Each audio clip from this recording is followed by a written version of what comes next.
جاتے تھے، اگر نظر سے کچھ آتا تھا تو عورتوں کی عزتیں ہوتی تھی، عورتوں کی پارسائی تسلیم کی جاتی تھی۔ وہی عورت جسے کل بھیڑیوں کی طرح سمجھا جاتا تھا اور جانوروں کی طرح پیروں سے رولا جاتا تھا، اسی عورت کو اب ماں کی شکل میں دنیا دیکھتی ہے، اسی عورت کو اب بہن کی شکل میں دنیا دیکھتی ہے، اسی عورت کو اب بیوی اور بچے کی شکل میں دنیا دیکھتی ہے۔ کل جسے حوث کا نشانہ بنایا جاتا تھا، محمد رسول اللہ علیہ السلام کے قانون کے نفاذ کے بعد اب وہی عورت گھر کا تاج بنتی ہوئی نظر آتی ہے، گھر کا مکھیا بنتی ہوئی نظر آتی ہے، اور اپنے بچوں کی صحیح پرورش کرنے والی ماں بنتی ہوئی نظر آتی ہے۔ سامعین کرام، قرآن کریم ہر مرض کی دوا دیتا ہے۔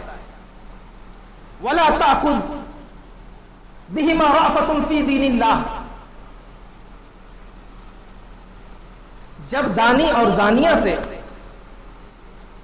زنا کا ثبوت شریعت کے قانون کے مطابق حاصل ہو جائے تو ان کو سزائیں دی جائیں۔ کیا قانون ہے یار! اگر باپ بادشاہ ہو اور بیٹا گناہگار ہو، اگر باپ چاہو عظمت والا ہو، بیٹا گناہگار ہو، یا بیٹا پاور میں ہو اور باپ گناہگار ہو، بھائی گدی میں ہو اور باپ گنہگار ہو، بھائی کے ہاتھ میں ملک کی باغ ڈور سونپ دی جائے اور دوسرا بھائی گناہ کرے، بھائی کو افراط و تفریط کے حوالے کر دیا جائے اور دوسری بہن گناہ کرے،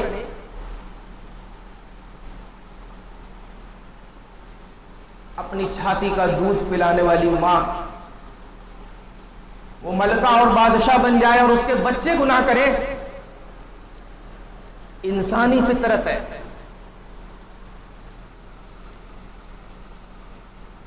دو انجان شخص آپس میں ایک دوسرے کو مار سکتے ہیں،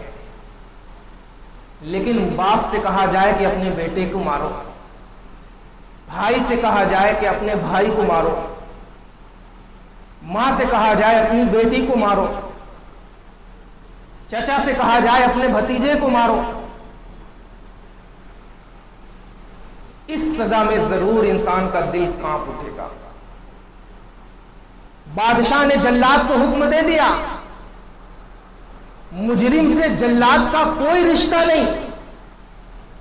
نہ ہی بادشاہ کا مجرم سے کوئی رشتہ،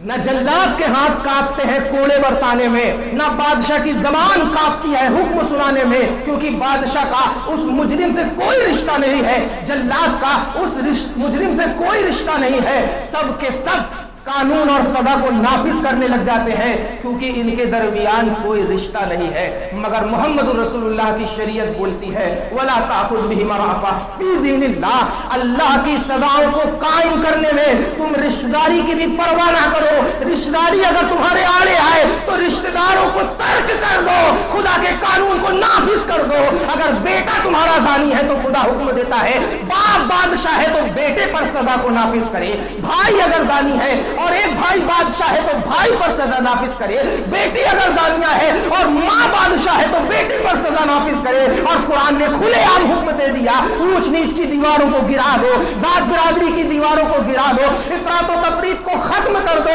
چہرے دیکھ کر کے سزاؤں دینے کا قانون بند کر دو، نسل اور رنگ کے بیس پر سزائیں دینے کا قانون بند کر دو، ذات اور برادری دیکھ کر کے سزائیں دینے کا قانون بند کر دو، بلکہ سزا دو تو جرم کو دیکھ کر کے دو، اور جرم کرنے کے بعد چہرہ مت دیکھو کہ وہ تمہارا باپ ہے، تمہارا بھائی ہے، تمہاری ماں ہے، تمہاری بیٹی ہے، تمہارا دوست ہے، تمہارا رشتہ دار ہے، کوئی بھی ہو جس نے شریعت کے ساتھ غداری کی ہے اور ہوا کی کسی بیٹی کی عزت تار کی ہے، خواہ وہ دلی کی سڑکوں پر گھومنے والا ہو یا یو پی کی گلیوں میں گھومنے والا ہو، جس نے بھی ہوا کی بیٹی کے گلے سے دوپٹہ کھینچا ہے، اس کو منظر عام پر لا کر کے پھانسی دے دیا جائے، گولی سے اس کی چھاتی کو چھلنی کر دیا جائے۔ ایک دن میں اگر زنا کی بڑھتی ہوئی تعداد پر لگام نہ لگ جائے تو نئی مخدر کی مونچھ کٹوا دی جائے۔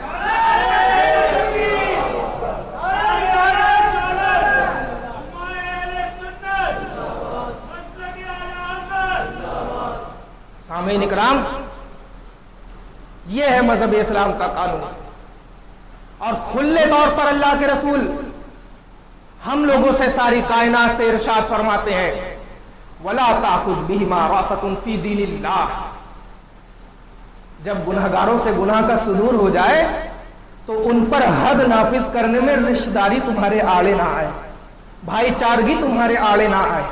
ماں باپ کا پیار تمہارے آڑے نہ آئے، کسی بھی چیز کی تلوار تمہارے آڑے نہ آئے، بلکہ تم صرف شریعت محمدی کو دیکھو، اللہ کے قانون کو دیکھو اور اس قانون کو نافذ کر دو۔ اس سماج سے گناہوں کا خاتمہ ہو جائے گا، اس شہر سے گناہوں کا خاتمہ ہو جائے گا۔ اور دنیا نے اپنی جاگتی ہوئی نگاہوں سے دیکھا ہے کہ جس شہر میں، جس ملک میں رسول پاک کا قانون نافذ کیا گیا ہے، اس ملک سے اس گناہ کا خاتمہ ہو گیا۔ اور ہم سب تو پڑھے لکھے ہیں، عقل مند ہیں، آپ بتاؤ اگر ہمارے سماج میں انصاری برادری ہے، ہمارے سماج میں منصوری برادری ہے، ہمارے سماج میں خان بھائی بھی ہیں، ہمارے سماج میں پٹھان بھائی بھی ہیں، اور ہمارے سماج میں رنگریز بھائی بھی ہیں، یہ سب الحمدللہ مسلمان ہیں، لیکن ہر سماج کی الگ الگ قیود ہیں، ہر سماج کے الگ الگ قانون ہیں۔ بچپن میں ہم نے سنا تھا کہ کسی کا حقہ پانی بند کر دیا گیا، بچپن میں ہم نے سنا تھا کسی باپ نے اپنی بیٹی کے ساتھ منہ کالا کیا تو اس باپ کا حقہ پانی بند کر دیا گیا۔ یہ حقہ پانی کیوں بند کیا گیا؟ حقہ پانی اسی لیے تو بند کیا گیا۔ حقہ پانی کہتے کس کو ہے؟ حقہ پانی اس کو کہتے ہیں کہ جس کا حقہ پانی بند کیا گیا وہ جب پرمے میں پانی لینے جائے گا تو اس وقت کوئی اس کے ساتھ پانی نہیں لے گا، جب وہ نل میں پانی لینے کے لیے کھڑا ہوگا تو اس وقت اس کے ساتھ کھڑا نہیں ہوگا کوئی، اس کے گھر میں اگر شادی ہو تو کوئی دعوت میں نہیں جائے گا، وہ دوسرے کے گھر میں شادی ہو تو اسے کوئی دعوت نہیں دے گا، دوسرے کے گھر وہ نہیں شامل ہو سکتا، اس کے گھر وہ نہیں آ سکتا، نہ وہ کسی سے بات کرے گا، نہ کوئی دوسرا اس سے بات کرے گا، نہ وہ کسی کے گھر میں جا سکتا ہے، نہ کوئی دوسرا اس کے گھر میں جا سکتا ہے۔ جب سماج کے 4 لاکھ لوگوں کے درمیان کسی ایک شخص کو یہ سزا دی گئی تو وہ اپنے آپ میں سوچ رہا ہے کہ اے اللہ، مجھ سے کیسا گناہ ہو گیا کہ میں اپنے لوگوں کے یہاں نہیں جا سکتا، اپنے باپ کے یہاں نہیں جا سکتا، اپنے بھائی کے یہاں نہیں جا سکتا، اپنے رشتہ داروں کے یہاں نہیں جا سکتا، ہیڈ پمپ پہ پانی لینے نہیں جا سکتا، کرانے کی دکان سے کرانے کا سامان نہیں خرید سکتا، جہاں بھی میں جاتا ہوں حقہ پانی کی سزا میرے سامنے آتی ہے، اور ایک ہلکی سی سزا میں جس میں نہ موت کا کوئی شائبہ ہے، نہ موت کا کوئی اندیشہ ہے،